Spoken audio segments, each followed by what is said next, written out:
दोस्तों, रामायण काल में पृथ्वी पर ऐसे शक्तिशाली मनुष्य, वानर और राक्षसों का राज था जिनके सामने देवता भी नतमस्तक होते थे। भगवान श्री राम, रावण, लक्ष्मण जैसे योद्धाओं के बारे में तो हम सभी जानते हैं, पर रामायण में वानरों का भी काफी अहम रोल रहा है। क्योंकि जिस तरह रामायण में भगवान श्री राम और रावण के बीच महायुद्ध चला, उसी तरह भगवान श्री राम की वानर सेना और रावण की असुरों की सेना के बीच भी एक गंभीर युद्ध हुआ था, जहां में कई ऐसे शूरवीर और महाशक्तिशाली वानरों का पराक्रम देखने को मिला जिन्होंने रावण के बड़े बड़े असुरों को भी धूल चटा दी और भगवान श्री राम को रावण पर विजय करने में काफी सहायता की। वानर सेना में कुछ वानर इतने शक्तिशाली थे कि उन्होंने अपने बड़े बड़े राक्षसों को अपने हाथों से कुचल दिया और यहाँ तक कि रावण के भाइयों और बेटों तक को युद्ध में मार गिराया। भगवान हनुमान हो या फिर बाली या सुग्रीव, इन सभी के बल के सामने रावण के असुरों की एक न चली। इसलिए आज के इस वीडियो में हम रामायण काल के 7 ऐसे शक्तिशाली वानरों के बारे में जानेंगे जिन्होंने रावण को पराजित कराने में मुख्य भूमिका निभाई। वैसे तो हम सभी वानरों की शक्तियां कोई अंदाजा लगा पाना लगभग असंभव है, पर फिर भी हम रामायण के आधार पर युद्ध में सभी वानरों द्वारा दिखाए गए पराक्रम के आधार पर यह देखने वाले हैं कि रामायण के सबसे ताकतवर वानर कौन थे। तो चलिए शुरू करते हैं। नंबर 1, सुग्रीव। सबसे पहले जानते हैं सुग्रीव के बारे में। वानर राज सुग्रीव सूर्य का पुत्र, बाली का भाई और अंगद का चाचा था। सुग्रीव की वानर सेना और जामवंत की रीत सेना ने माता सीता को ढूंढने के लिए महत्वपूर्ण भूमिका निभाई थी। सबसे पहले सुग्रीव की वानर सेना को ही पता लगा था कि माता सीता लंका में है और यहाँ तक कि सुग्रीव की सेना ने ही राम सेतु बनाने का कार्य किया था। सुग्रीव में 10,000 हाथियों का बल था। जब युद्ध चल रहा था तो सुग्रीव ने कुंभकर्ण के पुत्र का बड़े ही आसानी से वध कर दिया था। यहाँ तक कि उनका युद्ध कुंभकर्ण के साथ भी हुआ, जिसमें उन्होंने कुंभकर्ण का डटकर सामना किया। यहाँ तक कि सुग्रीव का रावण से भी युद्ध हुआ था, इसमें सुग्रीव ने रावण को बहुत ज्यादा थका दिया था, लेकिन रावण ने इस युद्ध में अपनी मायावी शक्ति का प्रयोग किया, जिससे सुग्रीव बचकर निकल गए। नंबर 2, द्विविदा। द्विविदा वानर महान पराक्रमी योद्धा थे जिनके सामने दुश्मन के पैर कांपते थे। उन्होंने श्री राम की सेना में रहते हुए अनावरत बिना थके हुए रावण की सेना के साथ भीषण युद्ध किया और काफी संख्या में राक्षसों का वध किया था। इनमें इतना बल था कि उन्होंने राक्षसी सेना को अपने पैरों से कुचल कुचल कर नष्ट कर दिया था।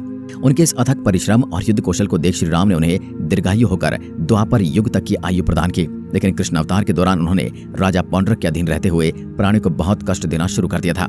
एक दिन द्विविदा ने कठोर वाणी में आराम करते हुए बलराम जी को मल्लयुद्ध हेतु ललकारा। दोनों के बीच बहुत ही भीषण युद्ध हुआ। तब क्रोधित हुए बलराम जी ने द्विविदा को अपने एक ही मुष्टिक प्रहार से यमलोक भेज दिया। बलराम जी के हाथों पराजित होकर द्विविदा को मोक्ष प्राप्त हो गया।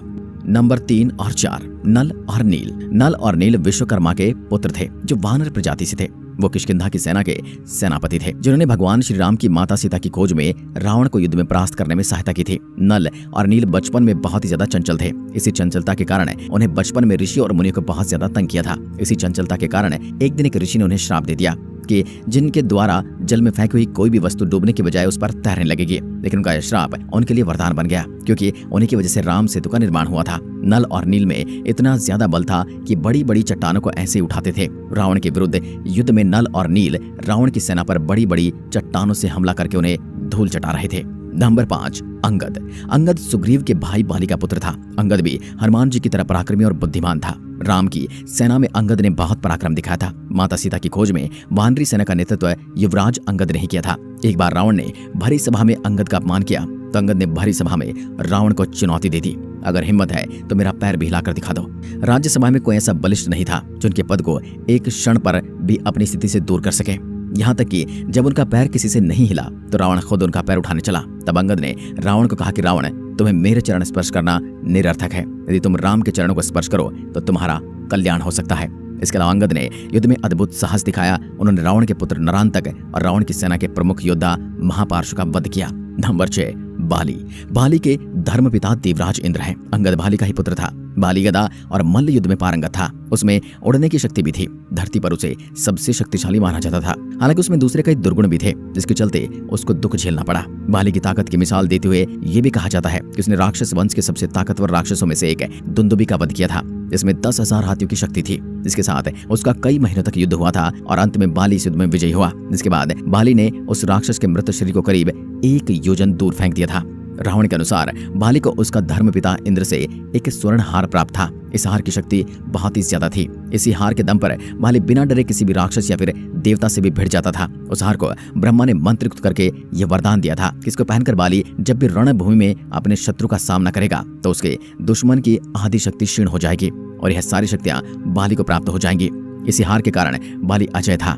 महाबलशाली और पराक्रमी होने के बाद वह महत्वाकांक्षी नहीं था। इसलिए वो अपने राज्य में संतुष्ट था और उसमें साम्राज्य के विस्तार की भावना भी नहीं थी। नहीं तो अगर वो चाहता तो रावण को काफी आसानी से हराकर लंका को अपने अधिकार में ले सकता था। नंबर 7, भगवान हनुमान।